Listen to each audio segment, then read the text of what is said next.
আমি এখনো নতুন, তো নতুন হিসেবে আমার অনেক ভুলভ্রান্তি থাকবে। আমার জায়গা থেকে যতটুকু পেয়েছি আমি স্যাটিসফাইড। এটা আমার একটা ভালোবাসার জায়গা। আমার ভালোবাসা প্রকাশ করতে হলে তো অবশ্যই আমাকেই এগিয়ে আসতে হবে। ঘরে বসে যদি বলেন আমার খাবার চলে আসবে, বিষয়টা সেটা না। নতুনদের প্রতি প্রতিটা জেনারেশনেই একটা ক্রাশ ছিল, নতুনদেরকে দেখার একটা আগ্রহ সবারই। তো আমি কি করেছি এটা দেখেন আপনারা।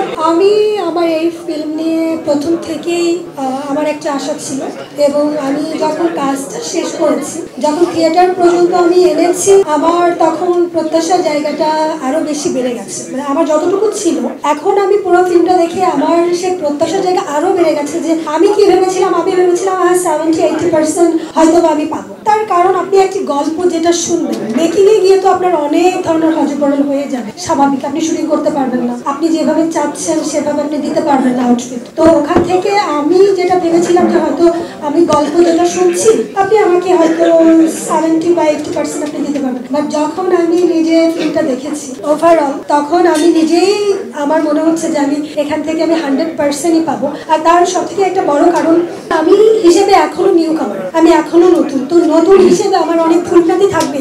আমি 100% দিতে পারবো না, বা 100% চাইলেই আমি পাবো না। সো আমি আমার জায়গা থেকে যতটুকু পেয়েছি আমি স্যাটিসফাইড। এটা আমার একটা ভালোবাসার জায়গা। তো ভালোবাসার জায়গা থেকে আমার এই কাজটা স্টার্ট করা। যেহেতু আমি নিজে একজন আর্টিস্ট, অলরেডি আমার 4টি ফিল্ম আগে রিলিজ হয়ে গেছে। তো সেখান থেকে আমি কিন্তু ঠিক আমি যে ধরনের গল্প চাচ্ছি, বা আমাকে ঠিক যেমন করে মানাবে এই টাইপের গল্প, তো একজন প্রডিউসার চাইলেই সে আমাকে দিবে না, সে তার অর্থ লগ্নি করবে না। তো আমার ভালোবাসার জায়গা, আমার ভালোবাসা প্রকাশ করতে হলে তো অবশ্যই আমাকেই এগিয়ে আসতে হবে। তো সেই জায়গা থেকে আসলে আমার প্রডিউস করা, যেহেতু গল্প আমার পছন্দ হয়ে গেছে। গল্প তো অনেক বড় একটা ফ্যাক্ট, প্রতিটা সিনের সাথেই আপনার মিল থাকতে হবে। তো গল্পটাই হচ্ছে যে সবার প্রথমে ফার্স্ট প্রায়োরিটি ছিল। এর জন্যই হচ্ছে আমি এই মুহূর্তে নিজেই প্রযোজনা করে ফেলি। আমি এটা বলেছি, সেটা হচ্ছে রিজিক এটা আগে থেকে বর্ধিত থাকে। আল্লাহ পাক আপনাকে কতটুকু কোন কাজের জন্য দিবে এটা কেউ করতে পারবে না। উনি এটা বর্ধিত, বাট আপনাকে প্রচেষ্টা করতে হবে, চেষ্টা করতে হবে। আপনি ঘরে বসে যদি বলেন আমার খাবার চলে আসবে, বিষয়টা সেটা না।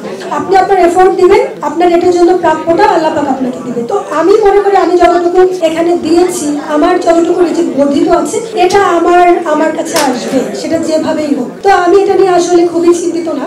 আমার আসার জায়গা থেকে আমি জানি যে আমি যতটুকু দিয়েছি, একটা নতুনদের প্রতি প্রতিটা জেনারেশনেই একটা ক্রাশ ছিল। এটা সবসময় ছিল।